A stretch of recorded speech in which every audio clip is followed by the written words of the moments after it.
پکتيکا کې د پلتو بند چارې پیل شوې. د پکتيکا مرکز ښرنه کې د لویې او ګڼ شموله پروژې پلتو بند چارو د پیل بنسټ ډبره تېره ورځ له مرکز کابل څخه د راغلي پلاوي چې مشري الحاج عبدالغني برادر کوله کېښودل شوه او چارې یې رسما پیل شوې. د پلتوني بند چارو د بیا پیلېدو په دغو مراسمو کې له مرکز کابل څخه راغلي پلاوي د ریاست الوزرا د اقتصادي چارو مرستیال الحاج عبدالغني برادر، د اوبو او انرژۍ وزیر الحاج عبداللطیف منصور،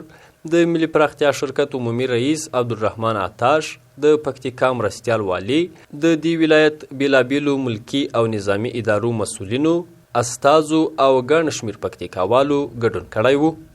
د پلتوني د اوبو دغه ذخیروي بند چې له مرکز ښرنې څخه ختیځ لوري ته په 11 کیلومترۍ کې د پلتو په سیمه کې موقعیت لري، د 140 متره لوړوالي په اندازه به 25 میلیونه متره مکعبه اوبو زیرمه کړي. د 915 کیلو واټه برېښنا د تولید ظرفیت به ولري او د دې ولایت مرکز ښرنې او مټاخان ولسوالۍ بیلابیلو سیمو 2.5 هکټاره ځمکه به خړوبوي. د پکتیکا ولایتي ادارې مسؤلین د پلتوني بند جوړېدل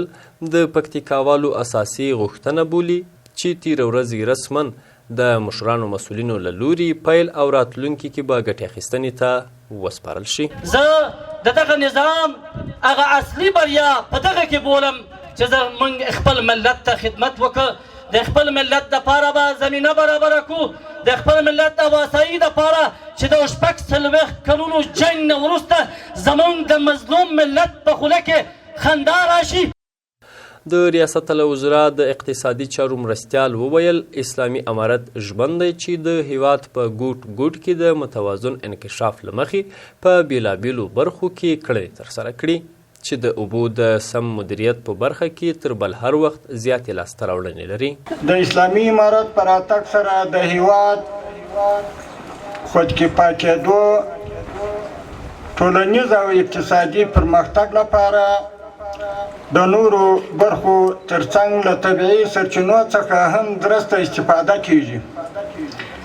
او په دې برخه کې کورنۍ او بهرنۍ پانګوالو ته د پانګونې زمینه مساعده شوې ده.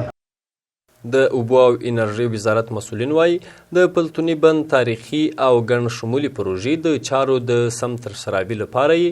851 میلیونه افغانیو بودیجه ځانګړې کړې چې د 2.5 کلونو په موده کې به یې چارې په سم او لوړ کیفیت بشپړوي. پکتیکا ولایت کې د پلتوني بند افتتاح کول ده چې دغه بند د افغانستان اسلامي امارت په مالی امکاناتو او د انکشاف ملي د محترم شرکت سره قرارداد نن به عملی چارې شروع شي. دا یو مهمه پروژه ده، خو تر دې هم مهمه ده چې دا مشران تاسو ته راغلي دي چې موږ تاسو هېر کړي نه یاست. لکه پرون چې تاسو په جهاد او په سختۍ کې زموږ سره ملګري واست، نن په دې ښه حال کې هم موږ ستاسو اوضاع ګورو او که تاسو ته یو د خدمت کېدای شي موږ تاسو سره په خدمت کې. د ملي پراختیا شرکت عمومي رئیس بیا وایي چې د یاد بند د جوړېدو له چارو څخه به وخت پر وخت څارنه کوي او د دغې تاریخي او لویې پروژې چارې به په سم او لوړ کیفیت د کړي قرارداد مطابق بشپړوي او ګټې اخیستنې ته به یې وسپاري. دا پروژه به په کم وخت او په ښه کیفیت سره تطبیقوو او ډېر په جدیت سره به دا موضوع تعقیبوو او تطبیقوو به انشاءالله.